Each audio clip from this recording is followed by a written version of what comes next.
Vas-y. Il peut venir, non?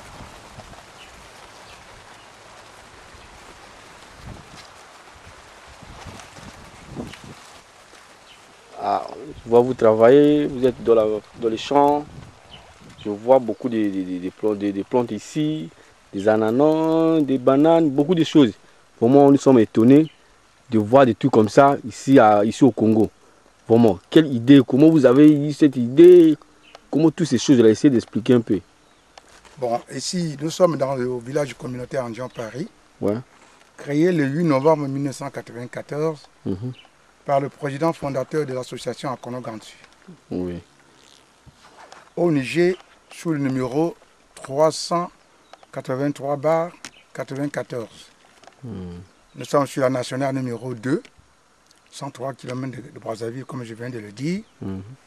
Cette idée, ce village ici, il est créé en 1994 avec un personnel jarois. C'est parce que j'ai pensé que c'est nécessaire qu'il faut lancer l'agriculture. Il n'y a que l'agriculture, il n'y a pas autre chose. Le reste, c'est éphémère.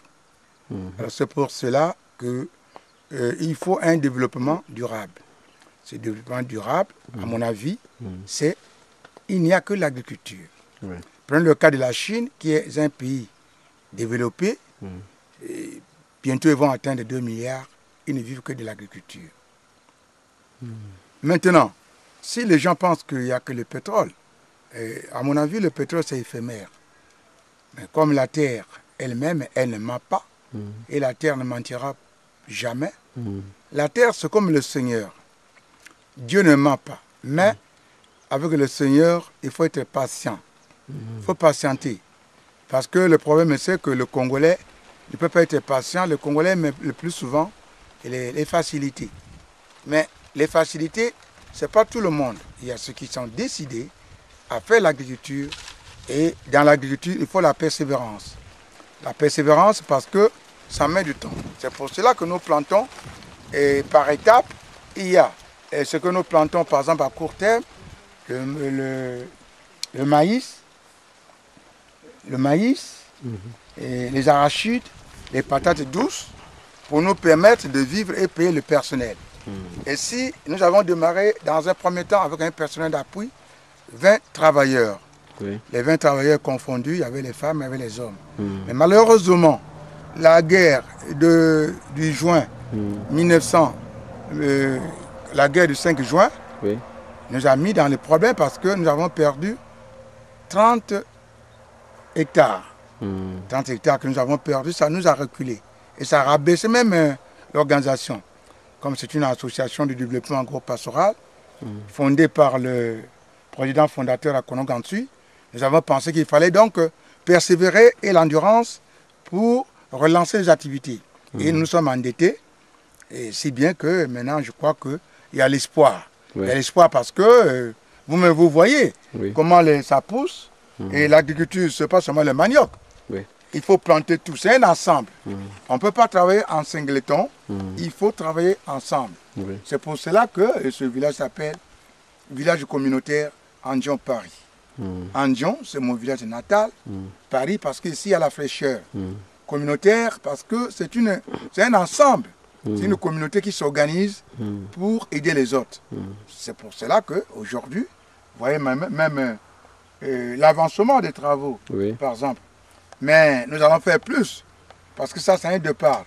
Comme la saison est finie, nous aimerions travailler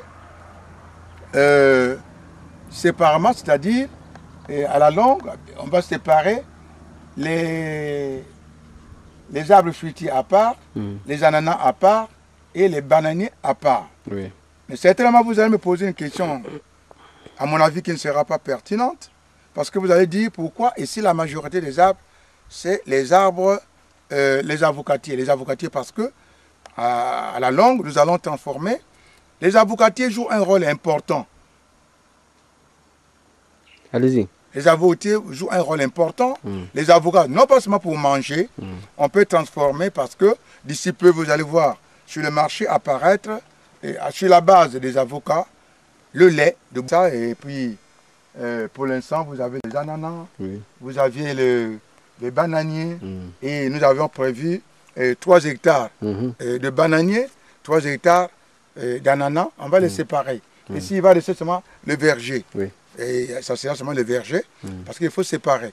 Mais ce qui est vrai, c'est que chez nous, il faut aller étape par étape, parce que le Seigneur nous recommande cela.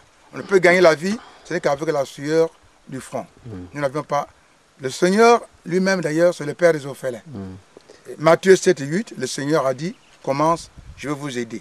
Effectivement, il est en train de nous aider. Bon, j'allais dire ceci. Pour ceux qui rêvent encore là, parce que ces choses-là, ce n'est pas n'importe qui peut avoir des idées de faire ces choses. Mais pour ceux qui ne savent pas, quel genre de conseils vous pouvez leur donner? Parce que tout ça là, vraiment, c'est pour le développement du Congo. Vraiment. Pour ceux qui ont l'argent, les chefs, tout. Parfois, ils peuvent avoir l'idée, ils peuvent avoir l'argent, mais ils n'ont pas d'idée. Bon, pour eux, quel message vous pouvez leur donner? Comment ils peuvent faire pour avoir ces choses-là? Bon, le message que je peux adresser d'une manière générale au peuple congolais, c'est de se mettre au travail de la terre. Il n'y a que la terre. La terre, non pas seulement pour vendre, mais on nourrit les autres, l'amour du prochain. C'est aberrant de voir un sac de foufoulou. Ça m'avait beaucoup fait mal. 50 000 francs. Cependant, c'est chez nous-mêmes. Et les avocats coûtent cher. Les Congolais ne peuvent pas manger les fruits. Bon, ce que je lance comme un message, c'est que, mais comme les Congolais n'est pas patient, et on peut se rattraper. Je lance ce message pour les retardataires. Ceux qui rêvent encore, il n'y a que la terre, il n'y a que la terre. La terre ne ment pas. Un humain peut...